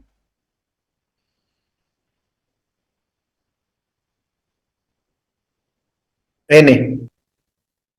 No, tengo uno, No, uno. el X, que es el que todo estoy cuidando, ¿no? Ahora, si yo quisiera hacer esto para n recursos, en vez de ser un estacionamiento, tengo 5 estacionamientos, ¿qué es lo que tendré que hacer? Tendré que hacer,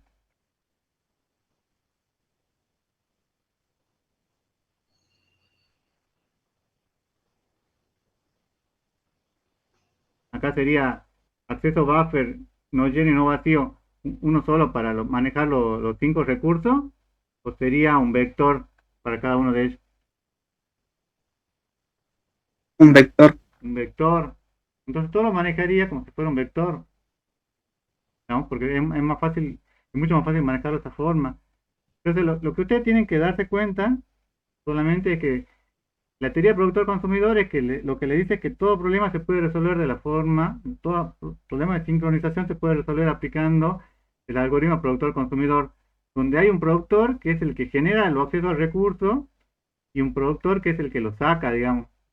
saca los elementos de este recurso. Ese recurso A ver, va a ser lo que ustedes quieran proteger, digamos. En este caso, por ejemplo, si es el supermercado, es la cola del cajero, digamos. Si es la boletería la compra de entrada, sería cada una de las boleterías que ustedes quieren cuidar, digamos. Pero todo se puede resolver de la forma productor-consumidor. profe, ¿en dónde se maneja tomar X? Ah,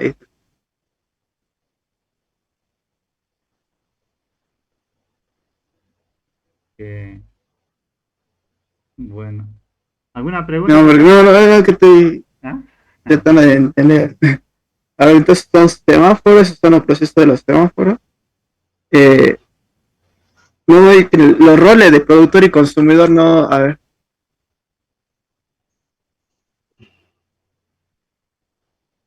El productor es siempre el que genera los elementos para ser tomados por el recurso.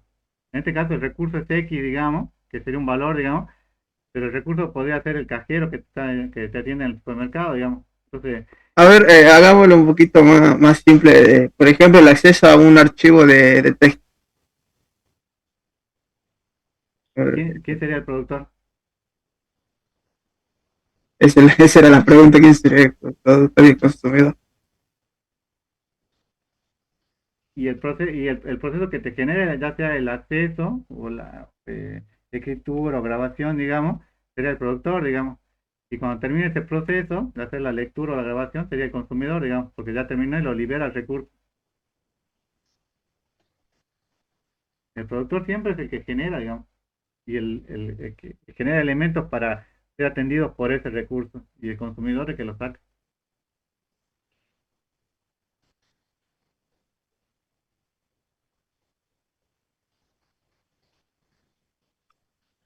Entonces, en el algoritmo, cuando produce X, digamos, en el caso del archivo, escribiría en X. Sí, no Y el genera, otro, sí, y tomar X sería para leerlo. A ver. Ah, no, no. consume. No.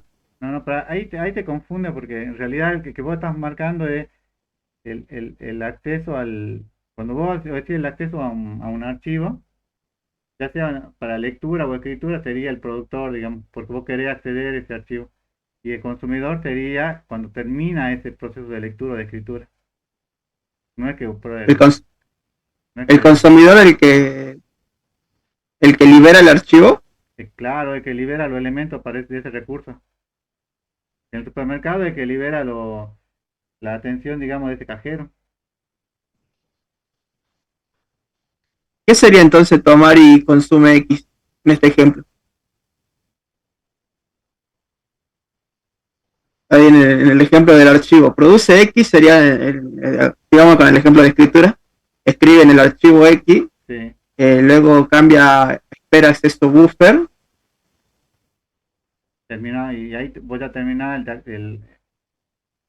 y acá ya termina, digamos, libera la escritura, digamos. Eh, y el consumidor sería cuando acaba de hacer esa escritura. Pues digo, el ejemplo ese que vos me decís no es tan claro porque ahí se mezcla lectura y escritura, digamos. Y en No, realidad, pero hagamos para el ejemplo para uno solo, digamos, para el ejemplo directamente para escritura. Eh, Nada más. ¿Cómo sería en este caso? cuando vos querés acceder, está produciendo entonces accede acá, digamos, y después cuando vos querés, en el consumidor sería cuando vos terminás y liberás ese recurso, digamos.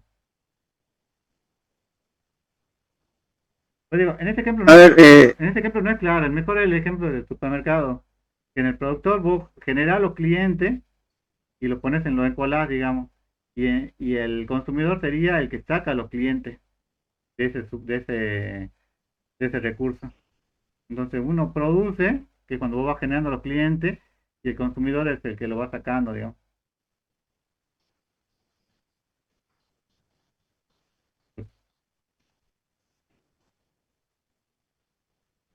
¿Sor? ¿sí? En la diapositiva que usted está mostrando, ¿dónde estaría la zona crítica? ¿Y O la sección crítica, perdón.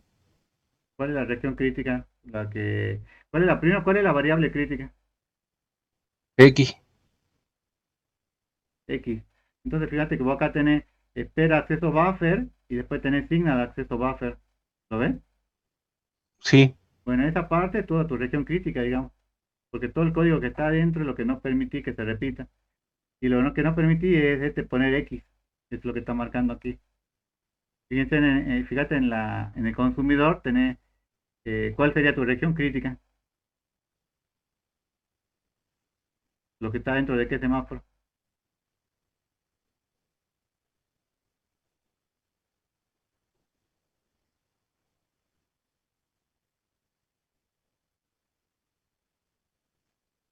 Acá era de Eso es acceso lo, buffer y acá también es lo mismo de acceso buffer.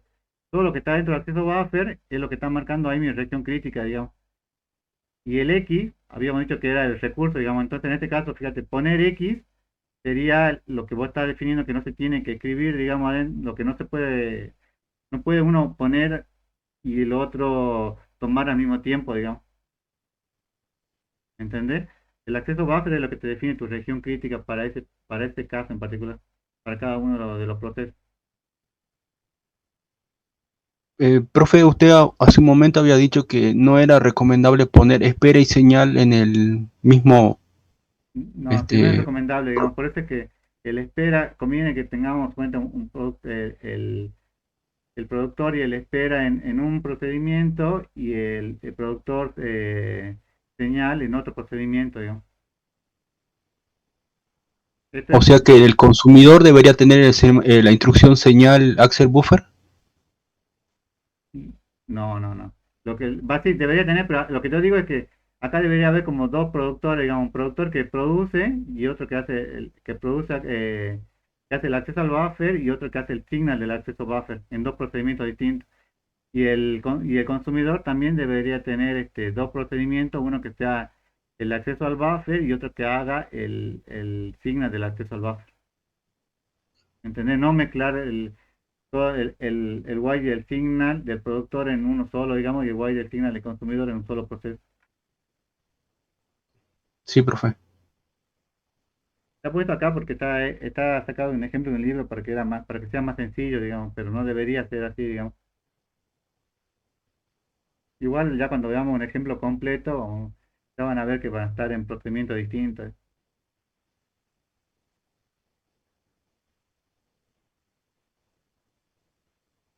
Bueno, hasta aquí. ¿Preguntas?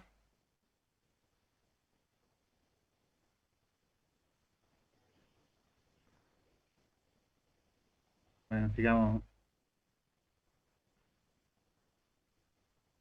Fíjense, bueno, esto con N que sería lo mismo, pero ahí serían el monitor es un procedimiento que proporciona el acceso con exclusión mutua a un recurso conjunto de recursos compartidos por un grupo de procesos. Los procedimientos se encapsulan a un módulo que tiene la propiedad que solo un proceso puede ser activado.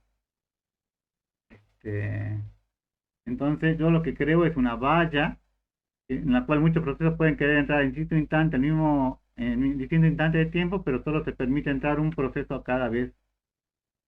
La exclusión mutua está implícita. ¿Por qué está implícita? Está implícita dentro de la valla que yo creo.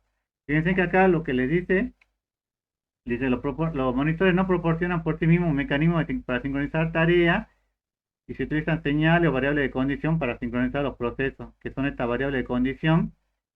Esta variable de condición son lo mismo que los semáforos, ¿no? Y en Java ya van a ver que se utiliza algo que es el synchronizer, eh, pero es utilizar semáforos con esta valla de condición que sería el synchronizer, que es lo que vamos a ver en la próxima clase, creo. Entonces, fíjense en un monitor. La teoría básica de un monitor es que yo defino un monitor como si fuera un procedimiento grande, digamos, en el cual tengo muchos procedimientos y cada uno es independiente del otro, digamos. O sea que si yo acá le digo, quiero ejecutar el procedimiento 1 y el procedimiento 2, no, al mismo tiempo no los puedo ejecutar. ¿Por qué? Porque cada uno de los procedimientos se tiene que ejecutar independientemente del otro.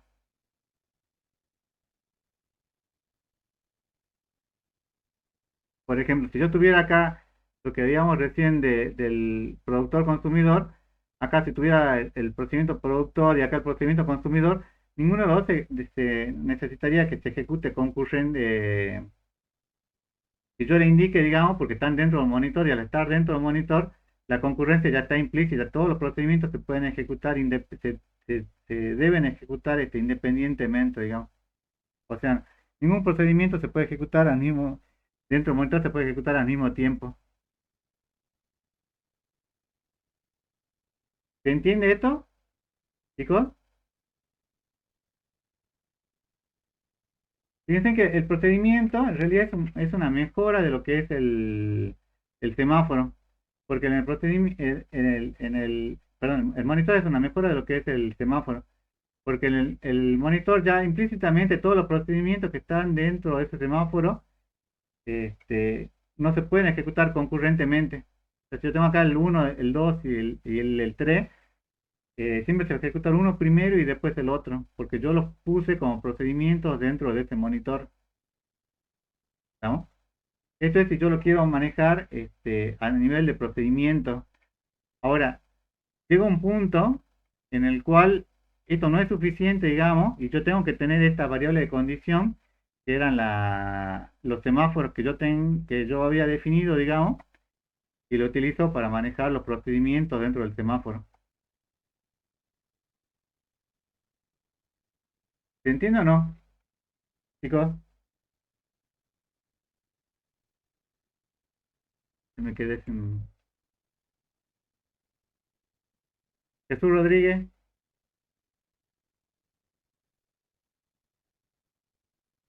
Sí, profe, está Ya, complicado. el monitor es algo mucho, es una mejora del semáforo, porque ya directamente los procedimientos ya solo están marcando como una región crítica propia, digamos. Ahora, hay situaciones en las cuales yo tengo que tener acá una variable que comparte entre ambos procedimientos. Entonces, esta variable, que ya lo vamos a ver después en la materia, son los mismos semáforos, digamos, son como variable de condición. Y esta variable de condición es lo que yo lo manejo como si fueran semáforos. Fíjense, en Java es muy fácil de poner eso. Digamos, en Java lo único que ustedes le dicen es, por ejemplo, esta variable, sincronice de esta variable, no sé, la variable cuenta o cantidad de elementos del estacionamiento, y esa variable automáticamente, como está con un synchronizer, automáticamente ya está marcada su región crítica, o sea que no se va a superponer con el valor de otra variable siempre que estén definido dentro de ese monitor o de ese procedimiento. ¿Estábamos, chicos, hasta acá?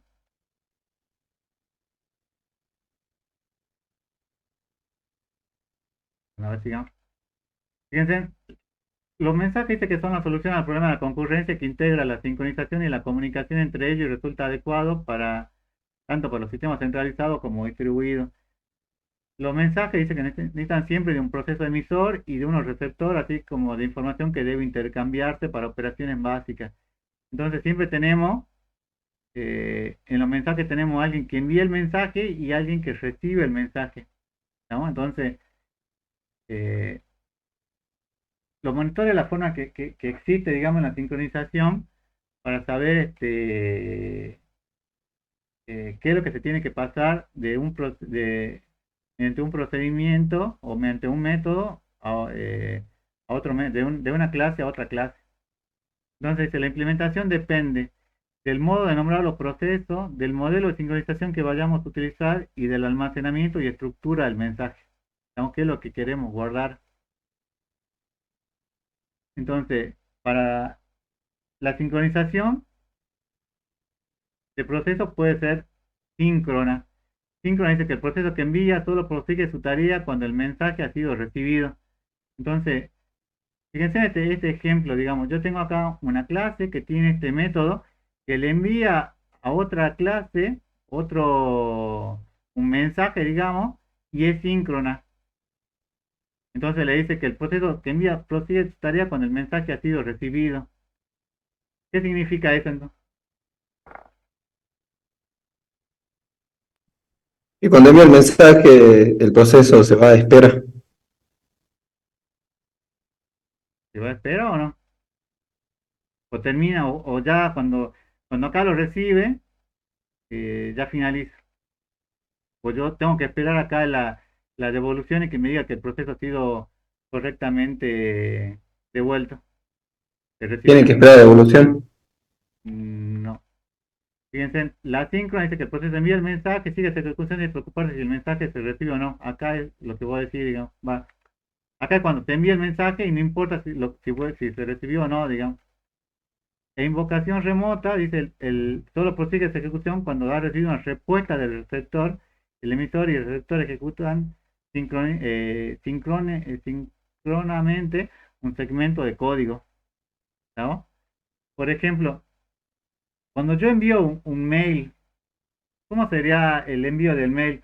¿Será síncrono, asíncrono o de invocación remota? Síncrono. Y depende, porque hay mails que ustedes los pueden enviar y le pueden pedir que le devuelva la confirmación o no. Si ustedes le piden que le devuelva la confirmación de recibido, entonces sí, ahí sería invocación remota. Pero si no, sería síncrono, porque yo solamente le envío, pero yo no sé si llegó o no llegó, digamos.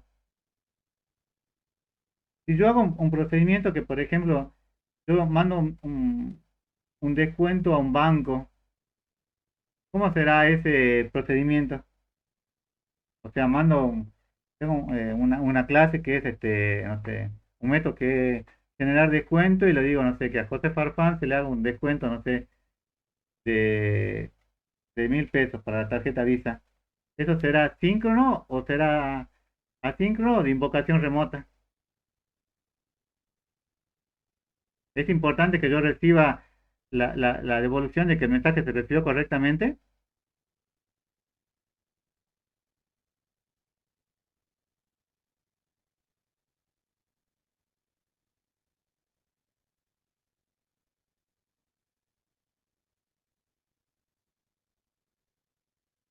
Alejandro Portal. ¿Cómo, profe?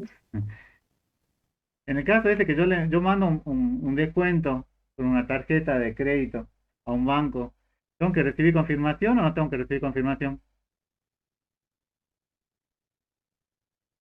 Y sí, Sí, es obligatorio.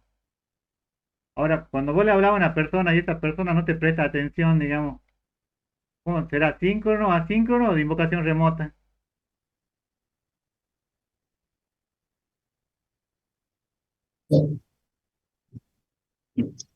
asíncrono. Síncrono. Y cuando, a ver, ahí está Luna, Noemí creo que está. Luna, cuando yo hablo con otra persona, o cuando vos hablas con otra persona y esa persona te responde, ¿es síncrono, asíncrono o de invocación remota?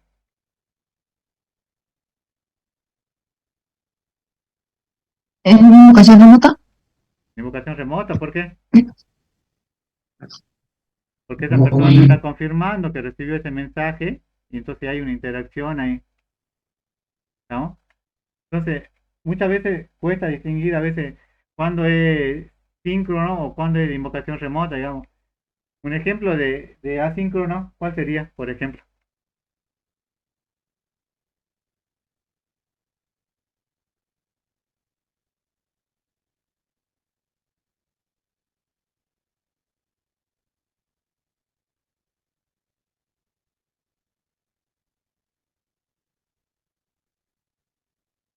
¿Cuál sería el asíncrono?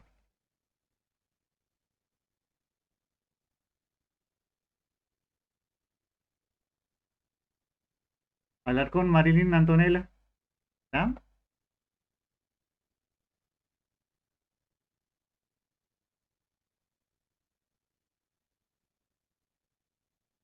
Bueno, el asíncrono es cualquiera fíjense, en el que yo envío el mensaje, y yo continúo, digamos, sin importar si recibió o no recibió, digamos.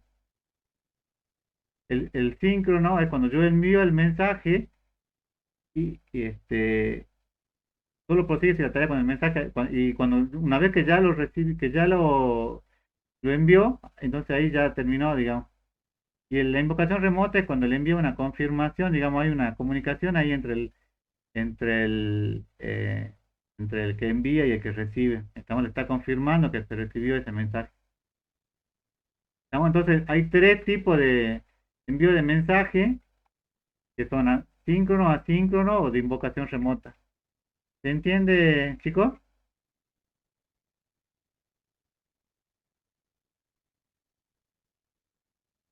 Está muy callado. Fíjense, esto es lo que yo le decía, que fue esta última diapositiva ya. El interbloqueo le dice, cuando dos o más procesos entran a un estado que imposibilita a cualquiera de ellos salir del estado en el que se encuentra. Fíjense, en esta situación se llega porque cada proceso adquiere algún recurso necesario para la operación, aunque a la vez espera que se liberen otros recursos. Por ejemplo, el proceso P1, ¿qué recurso necesita?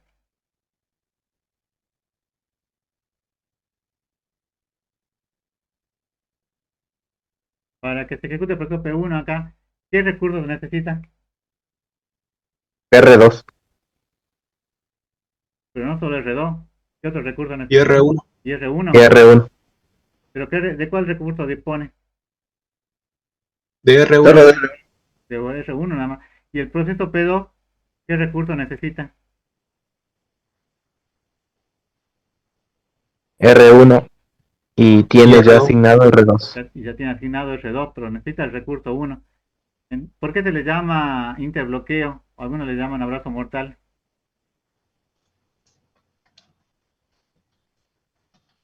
Porque está como una especie de bucle. Porque están en un bucle. Cada uno quiere un recurso que necesita el otro proceso, pero a la vez no libera el recurso que tiene, digamos. ¿Y cuál sería acá la solución? Eliminar uno de los procesos, puede ser. Terminar uno de los procesos, que es lo clásico, digamos, cuando ustedes van a un servidor a veces y dan de baja alguno de los recursos que está... Le debe haber pasado alguna vez que su computadora estaba tildado, ¿no? Por algún proceso que estaba ocupando un recurso, no liberaba otro. Lo clásico es ir y dar de baja ese recurso. ¿Qué otra alternativa habría?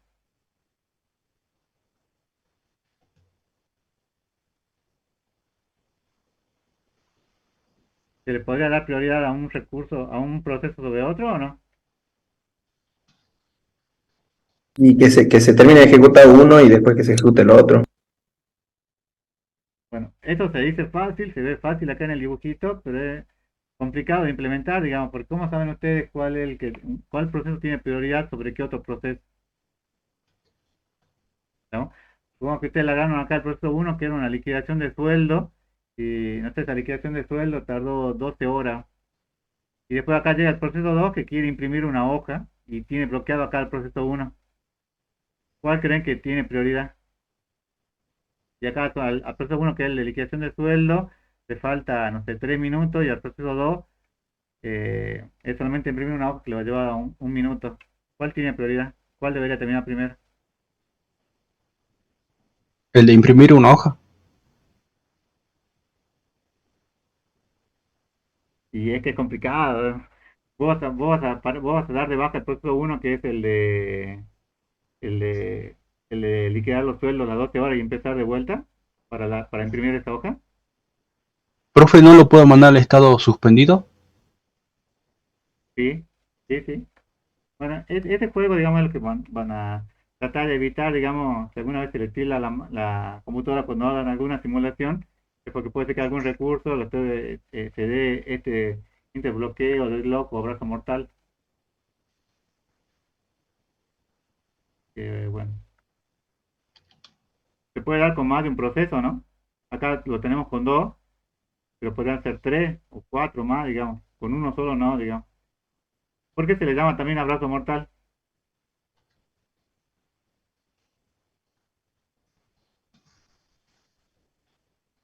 Porque abraza muy fuerte. ¿Por qué se le llama abrazo mortal?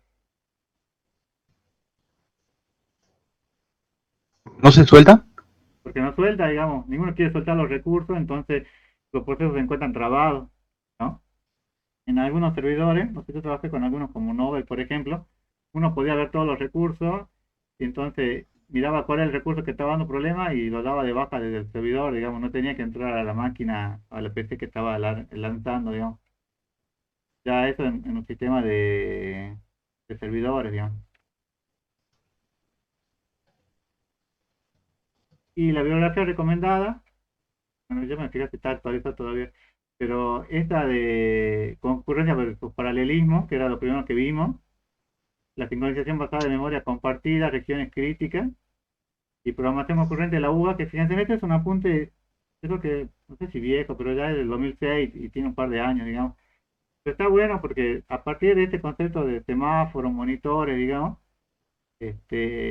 mensajes, son los que ustedes, toda la práctica que van a ver a partir de la semana que viene ya de implementación en Java, en realidad está basado en estos conceptos. Entonces, por ahí para los chicos que no vieron el sistema, no vieron el sistema operativo todavía, les viene bien reforzar estos conceptos, sobre todo estas clases, porque son las que después ustedes van a trabajar en las demás clases.